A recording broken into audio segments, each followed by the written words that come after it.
যখন সরকার ছিল তখন তো এতগুলো ছিল না, তখন অটো দেখলে পুলিশে ধরে নিয়ে যেত। আপনার সরকার যাওয়ার পরে মনে করেন যে 2-3 মাসের ভিতরেই এখন তো অটো মনে করেন যে একটা অটো 3টে করে বাচ্চা দেয় এমন। অটো তো অবশ্যই চাই, কিন্তু তো অটো সরকার রাখবে না। সরকারকে সময় মোবাইলেই আমার হিসাবে যে অটো উঠে দেয় ভালো হবে। যাদের টাকা আছে ভালো করে খবর নিয়ে দেন, র্যাব পুলিশেরও 4-5-20টা করে গাড়ি আছে। এখন আপনার রাস্তায় বেরোলে পরে একটা প্যাসেঞ্জার ডাক দেয় একজন, তো কমসে কম মনে হয় 5-10টা অটো দাঁড়ায় যায়। আর যাদের নিজেদের অটো, ওদের 50 টাকার ভাড়া 30 টাকা নিয়ে গেলে ওদের সমস্যা নাই, আমার তো 400 টাকা জমা। এই অটোর জন্য তো মনে করেন যে আমি অটো চালাই, আমি তো রাস্তায় অটো থিয়ে যখন রাস্তা পারো মতন আমি নিজে রাস্তা পারি তৈরি না, এত পরিমাণ অটো।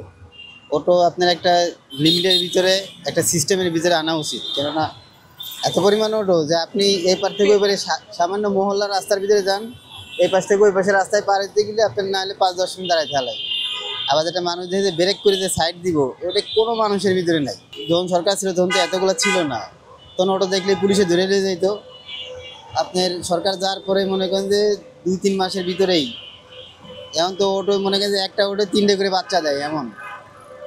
প্রত্যেক দিন মনে করেন যে নিত্য নতুন অটো, হাজার হাজার অটো রাস্তায় নেই প্রতিদিন। একজনের মনে করেন যে মোহাম্মদপুরে একটা অটোর পিছে লেখা আছে 86 নাম্বার সিরিয়াল। জিজ্ঞাসা করলাম, বলে যে এই মালিকের এক মহাজনের গাড়ি আছে 105টা, একজনের 105 টাকায়। মনে করেন যার সামর্থ্য আছে সে যে লোন টোন উঠাই কিনছে, কিস্তি উঠাই কিনছে। যাদের টাকা আছে ভালো করে খবর নিয়ে দেন, র্যাব পুলিশেরও 4-5-20টা করে গাড়ি আছে। সাধারণ পাবলিকের আর কয়টা গাড়ি আছে? টিআই মনে করেন যে 50টা গাড়ি আছে।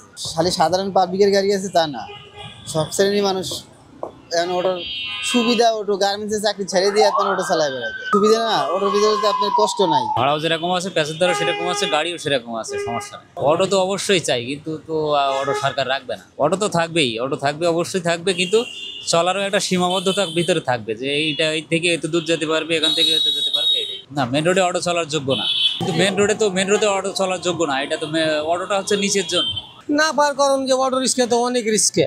সরকারকে সময় মোবাইলেই আমার হিসাবে যে অটো উঠে দেয় ভালো হবে।